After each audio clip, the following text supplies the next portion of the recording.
Caros amigos, bem-vindos a mais um episódio de Hoje no Mundo Militar. Neste vídeo falaremos sobre o que muitos chamam de uma nova era de impérios. Um retorno à política de poder, onde as grandes potências estão redesenhando fronteiras e mudando a dinâmica global. E se ainda não está inscrito no canal, inscreva-se já e acione o sino das notificações para não perder nenhuma novidade. Tudo começou em 1945, quando o mundo emergiu devastado das ruínas da Segunda Guerra Mundial. Foi nessa época que as potências vitoriosas se reuniram em São Francisco para estabelecer a Organização das Nações Unidas, um marco histórico que visava evitar futuras guerras de escala global. O objetivo era, claro, garantir que todos os países, independentemente do seu tamanho ou poder, fossem tratados com igualdade e respeitassem a integridade territorial uns dos outros.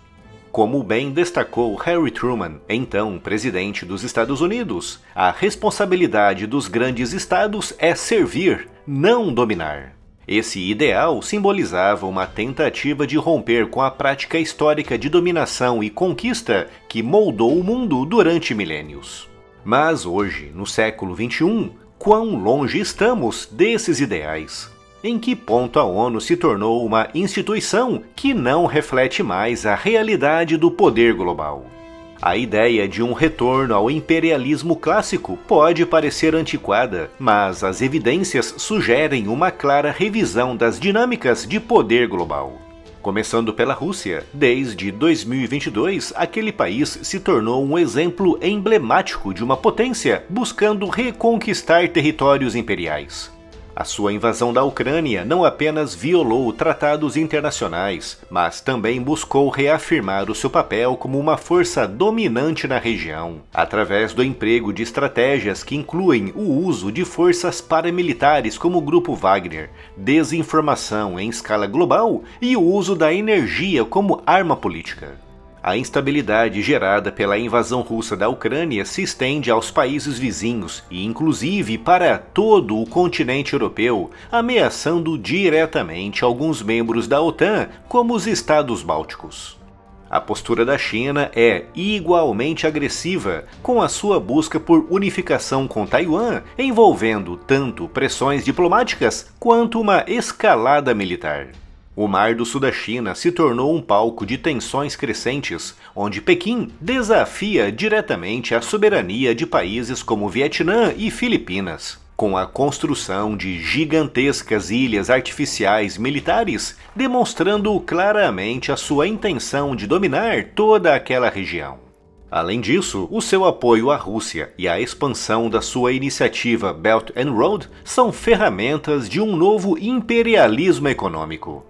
E agora, sob Donald Trump, ressurgiu nos Estados Unidos uma retórica imperialista que inclui propostas de aquisições territoriais como a Groenlândia e a retomada forçada de controle de zonas estratégicas como o Canal do Panamá. Essa retórica, vista como uma espécie de doutrina Monroe 2.0, visa reafirmar a hegemonia americana nas Américas em um contexto de forte concorrência com a China, que nos últimos anos vem se expandindo por regiões que desde o século XX são encaradas por Washington como seu quintal estratégico. Essas ações indicam um retrocesso na evolução das relações internacionais ou estamos simplesmente voltando às dinâmicas que sempre regeram o poder global? O conceito de uma ordem internacional baseada em regras surgiu como uma tentativa de regular o comportamento das nações, mas o quanto ela realmente foi eficaz? Historicamente, o Concerto das Nações, após as guerras napoleônicas, conseguiu prevenir conflitos globais por quase um século, reconhecendo e delimitando, de forma explícita e oficial, zonas de influência e de domínio, tanto na Europa como no resto do mundo. No entanto, o custo disso foi a supressão de nações menores e a exploração colonial, como os casos tristes e terríveis que vimos principalmente no continente africano, onde regiões inteiras foram dominadas e exploradas pelas potências europeias. No contexto moderno, os grandes blocos de poder estão replicando essas dinâmicas em regiões como o Oriente Médio, Ásia e África. Para muitos países em desenvolvimento, a multipolaridade oferece a esperança de escapar do domínio ocidental, mas, como alertam alguns analistas, isso pode significar apenas a substituição de um senhorio por outro. Enquanto potências como China e Rússia promovem a multipolaridade em grandes e pomposos discursos, destacando a igualdade entre as nações, as suas ações práticas no dia a dia indicam a criação de zonas de influência que reduzem ainda mais a soberania dos pequenos países. O fracasso das instituições globais, como a ONU, em enfrentar crises recentes, reforça a percepção de que as regras se aplicam apenas aos fracos. Podemos ver um exemplo concreto disso no caso do TPI, o Tribunal Penal Internacional, que indiciou Vladimir Putin por crimes de guerra, mas que não o impediu de continuar sendo recebido com honras em países como China e a Arábia Saudita, e até mesmo por países signatários do TPI, e que, por regra, deveriam tê-lo detido. Se as instituições globais falham em aplicar a lei, o que impede as grandes potências de agirem conforme a sua vontade, que é, aliás, o que estamos vendo na Ucrânia desde 2022. Estamos testemunhando uma transição de um mundo regulado por leis para um mundo regulado por força, onde o futuro parece cada vez mais incerto para as nações menores. A ONU, criada justamente para evitar isso, enfrenta desafios profundos, incluindo a falta de representação justa no Conselho de Segurança. Países como o Brasil, Alemanha, Índia e Japão, com economias robustas e influência regional e até mesmo global, não possuem assentos permanentes.